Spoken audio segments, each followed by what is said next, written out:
Indonesia adalah negara yang besar, negara yang berpuluh-puluh 17.000 pulau, beraneka ragam budaya, beraneka ragam bahasa, beraneka ragam agama. Maka tadi yang disebutkan NKRI harga mati adalah negara kesatuan. Maka sering disebutkan kadang-kadang siapa kita warga NU, hajar bareng nih. Siapa kita warga NU, NKRI harga mati, Pancasila jaya, Nusantara milik kita, bareng-bareng gitu. Bisa nunggakirun atau aun mustajabun, bisa sih tidak berdonasi mustajab. Tadi nonton siapa kita warga NU, maksudnya apa? Kita mengaku sebagai santrinya Mbah Hasyim. Mbah Hasyim salah satu pendiri Nahdlatul Ulama juga pencetus kemerdekaan Republik Indonesia. Siapa wong sing film hikmah karo NU karo negara Indonesia arep daku dari santrinya Mbah Hasyim. Allahumma didoakan kon slamet dunia akhiratnya tekan turunannya Allahumma bareng-bareng gitu. Siapa kita warga NU? Siapa kita? NKRI harga mati, Pancasila jaya, Nusantara milik kita. Nusantara milik kita. Al-Islamu mahjubun bil muslim. Karena sekian anak kata-kata jere Indonesia itu milik kita, milik wong Yaman. Wis dari Merman udah degi. Hari santri nulis Pak Polisi, saya akan menceritakan sesuai dengan apa yang saya informasikan. Himayatid daulah, merawat negara itu wajib. Nang lagu ya lawaton kan itu cinta pada negara, hubbul waton minal iman, cinta pada tanah air. Hubbul waton minal iman maksudnya tanpa kita punya negara kita akan kesulitan untuk beribadah, untuk mengadakan acara-acara kayak gini, itu kesulitan. Maka dari itu cinta pada negara wajib. Sebelum kita cinta pada agama, pasti harus punya wilayah yang aman untuk beribadah. Maka himayatid daulah, baru himayatid din, baru kita biasa sujud ke petak, ngaji ke petak, mahal ke petak, naik negaranya aman. Menjauh Pak Polisi. Saya akan menceritakan sedikit riwayat Mbah Hasyim ketika dia mendapat gelar Khatib Syekh pulang dari Saudi Arabia sekitar tahun 1920. Mbah Hasyim kondur ke Indonesia. Apal hadisnya sanad rawi apa?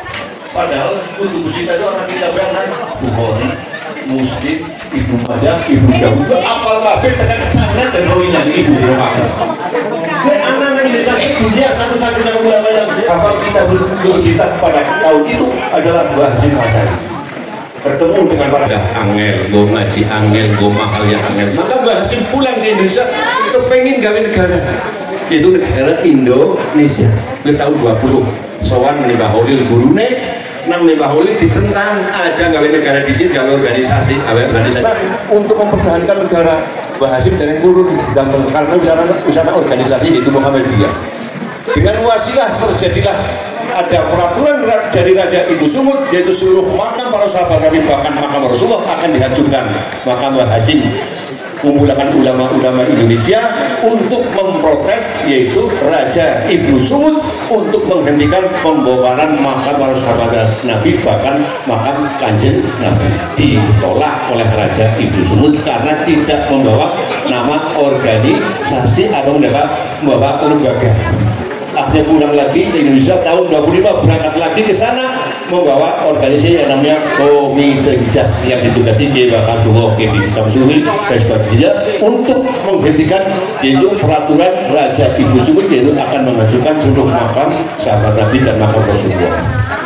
Karena Mbah Hasyim orang yang sangat dipercaya dan sangat berpengaruh di Timur Tengah, dia pernah menjadi imam Masjid Muharram, maka diterimalah usulan Mbah Hasyim untuk menghentikan makam Rasul dan makam sahabat Nabi. Itu makam sahabat Nabi itu 4 saja yang masih diselamatkan.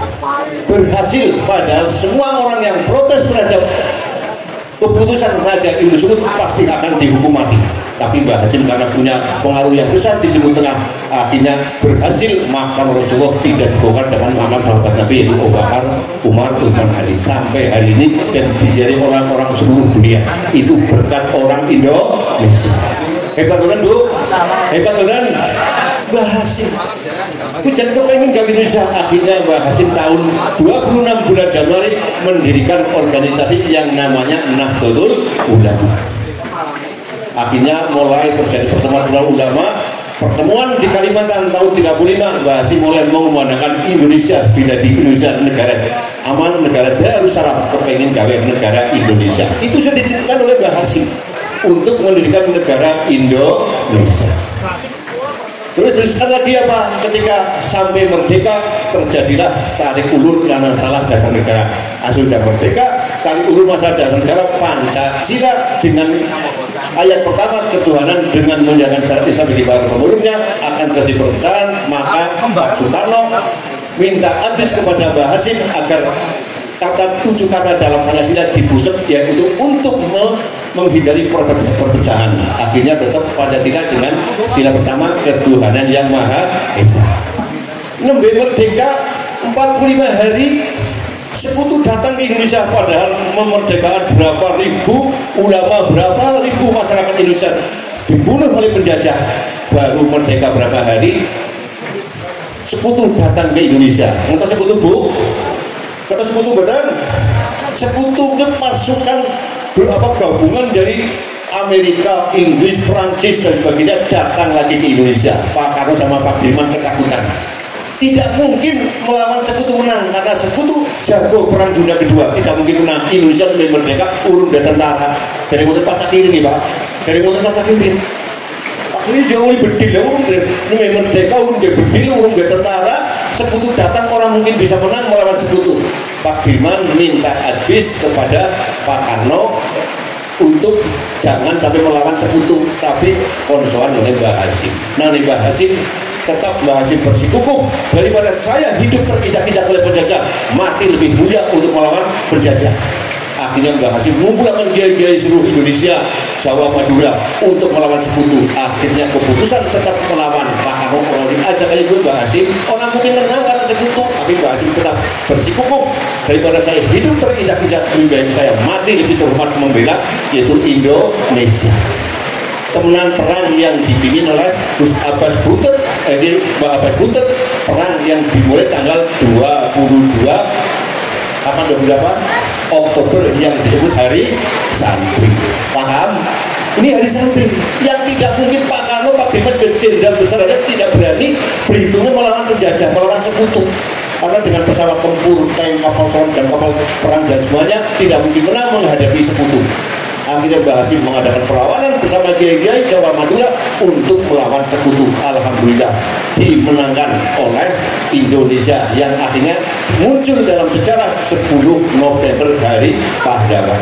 Jadi Hari Pahlawan tidak mungkin ada kalau tidak ada Hari Santri. Dengan adanya Rai Sulihat itu salah satu adalah untuk mengumandangkan Rai Sulihat adalah perang menghadapi sekutu. Bapak Ibu sekalian yang kami hormati, maka pada hari ini kita sebagai berjiwa nasionalis. Nasionalis itu bukan ngomong sih apa-apa undi, katakan pikiran-pikiran selendang. Lakukan nasionalis apa-apa undi, judi undi, maksiat undi, jogetan undi. Nasionalis bagaimana? Yaitu memelihara keutuhan negara Republik Indonesia. Dan Siti, Abimuru Siti itu malah dibobok dari Indonesia milik Karim, Indonesia milik ya Allah. Inilah yang sangat membahayakan. Jadi 2 kapal besar ini adalah siji kapal Indonesia harus diselamatkan, yang 2 kapal Nahdlatul Ulama yang sedang dikorek-korek oleh kelompok-kelompok yang tidak bertanggung jawab untuk menghancurkan Indonesia. Bapak Ibu sekalian yang kami hormati, ini menurut laporan Pak Kades. Saya pada tahun 21 tanggal 2 November disewani dari BNPT dan BAIS, kebetulan BAISnya orang Sokaras itu Pak Bono, itu ada sapinya Pak Mijit, bahwa dari BNPT datang ke sini mengeluh, Pak Amin tolonglah, ayo jaga-jaga Indonesia, tolong carikan figur Gus Dur untuk bisa membela kepentingan keselamatan negara Indonesia. Akhirnya dong, masa saya yang ditugasi, kan ada tentara, ada polisi, enggak begitu, tentara polisi memang ada, tapi penjaga yang paling kuat adalah masyarakat sipil. Masyarakat sipil yang paling kuat adalah Nahdlatul Ulama. Tapi kondisi saat ini dari pusat sampai sini sudah banyak terpapar oleh kepentingan orang-orang yang tidak bertanggung jawab akan menghancurkan Indonesia dengan budaya-budaya Islam yang bertopeng agama Islam. Ini yang sangat membahayakan. Jadi dia potongannya Islam besar. Anak jere Indonesia milik tarik. Anak maning jere gurunya itu adalah Habib Rizik. Aduh, anak maning jere sejarah Indonesia jere wong kanan. Anak maning makam-makam dipasukan. Ini adalah salah satu faktor nyata bahwa Indonesia akan diobrak-abrik agar terjadi perang saudara, terutama NU yang akan diobrak-abrik untuk menghancurkan Indonesia. Ini kata BNPT Pak Nunsewu sini, saya hanya merekam apa yang diberikan oleh Pak Bono itu dari Soekarno Tengah, aslinya itu kolonel, dia dari Bakis. Terus jadi Jenderal Wakil datang sini untuk bagaimana mencegah gerakan-gerakan oknum Habib yang mengaku dirinya Nabi. Aku cek jajak Habib Rizik yang katanya itu ternyata itu Zionis, dia adalah agen yang bagaimana untuk mengorbankan Indonesia. Saya cek satu persatu Habib yang ada di Sukaraja dan sebagainya, betul semuanya itu kiblatnya Habib Rizik. Ini sangat membayangkan. Dari 10 Habib semuanya arahnya ke Habib Rizik sama Bahar. Saya yang ngecek sendiri, artinya saya konsultasi pada Pak Marwan, ketua Pak Marwan dari Kajari Purwokerto. Malah katanya informasi Habib Rizik yang memasukkan Mbak Ilyas Sukaraja. Minta kepada Pak Dewo ketika masih jadi wakil Bupati Banyumas, lalu dibangunkan Mbak Ilyas sama Mbak Malik, dan untuk ditatangani untuk memberikan apa itu dukungan Mbak Ilyas menjadi isi turun Habaib. Akhirnya sama Pak Marwan jadi ngaten aja, ditangani di sini, cek di sini. Ternyata Pak Marwan ngecek sama putranya yang namanya Gus Tori, yang benar dosen UGM yang sekarang bukan Toreko Pendirian Nasabani. Itu tidak ada hubungan dengan Habib. Akhirnya saya dengan Gus Mar ada Mungson ngecek sana betul pelangnya sudah dirubah. Ini adalah tidak tahu bagaimana situasi Indonesia akan beberapa mulai tokoh-tokoh NU, tokoh-tokoh ulama dibelokkan agar orang bahwa semuanya itu Indonesia adalah jasanya Habaib. Yang sekarang ditemukan dari Habaib ke orang yang bungkut Kanjeng Nabi. Aku orang ngerti ibu gue, aku orang ngerti nih oleh BNPT ditugas untuk mencegah gerakan-gerakan Habib yang akan merusak Indonesia. NU sebagai andalan masyarakat sipil hampir sudah terpapar, termasuk aku yang terpapar. Aku yang menghabib dari Bandung juga luar biasa. Kalau bojone takun Arab, baik aku Habib Lutfi. Pusat umum informasi yang Pak Dewi sama Pak Marwan ternyata Habib itu meluk menyenario, yaitu dengan pemalsuan pemberian makam namun tidak ini. Jadi orangnya orang di Jakarta kurung langsung ngecek langsung ini ibu. Sinang aku mau sembahan, aku nyembang ibu-ibu menyembah apa? Anak itu ada panggung itu dan sebagainya. Ini adalah sangat membahayakan keselamatan Indonesia. Dari itu kami mohon pada semua yang ada di sini, tolonglah kita jangan sampai mendekat pada orang-orang itu karena apa? Nanti dibuat doktrin. Aku sangat paham. Aku di depan keluarga, Pak Amir kan udah itu jen, anu keluarga ini aja sih ini akan jadi aku dulu itu jen. Dulu saya membuarkan HTI, FPI atas kerjasama dengan polisian. Sekarang diam semuanya, tidak ada yang berani. Karena apa? Sudah dari Jakarta sampai ke bawah sudah banyak yang terpapar karena kekuatan ketika Habib Lutfi isi dari wakil beras. Ini sangat membahayakan. Sing kita itu BNPT, aku yang punya buah kok. Inilah yang sangat membahayakan. Dari dulu saya kadang Nunsewu kalau apa-apa saya jadi beda pendapat Nunsewu. Saya kadang informasi dari Jakarta. Inilah yang saya sampaikan agar panjangan hari saat ini momen bagaimana hero Indonesia harus utuh. Karena apa? Himayatun daulah, yaitu untuk merawat apa dengan negara Indonesia sebagai tempat sujud, tempat ibadah, tempat untuk berkarya, mahal dan sebagainya. Orang mungkin kita biasa sujud dengan khusyuk, bisa melihat duit dengan tenang karena Indonesia negara perang, terjadilah perang saudara akan menghancurkan keutuhan NKRI. Paham Pak Bu? Paham? Mantap? Wah ngomong ke tampil anti Bang Habib, aku tukang nyucupi Habib aslinya. Kalau sendirinya tadi jauh nggak pakai digawe, tapi ternyata fakta dan data. Saya bukan hasil informasi dari Jakarta, fakta dan data saya ngecek satu persatu betul semuanya keluarnya ke Habib Rizik. Inilah Nunsewu Pak Kapolsek dan Manong dari polisian. Ini sebagai saya menyampaikan ini, saya belum diberikan informasi dari BNPT, dari BAIS, dari BIN. Ketika itu Pak Kabinnya itu Pak Bundrawan, itu Brigjen menyampaikan membahayakan sekali, yaitu masyarakat sipil yang sebagai andalan kekuatan untuk membela kepentingan NKRI, yaitu Nahdlatul Ulama mayoritas terpapar. Mana terpapar mengentaknya juga terpapar, masa mau apa kali Pak Habib ini pada baik kayak ini ya. Ya Pak Habib ini pada baik di Bandung Habib bukan suka hakimnya. Ya kayak jadi orang ibadah, orang sholat, maksudnya dalam keluarganya membangun sebenarnya berdoa di bumi. Ini nanti tubuh ngaji bagus.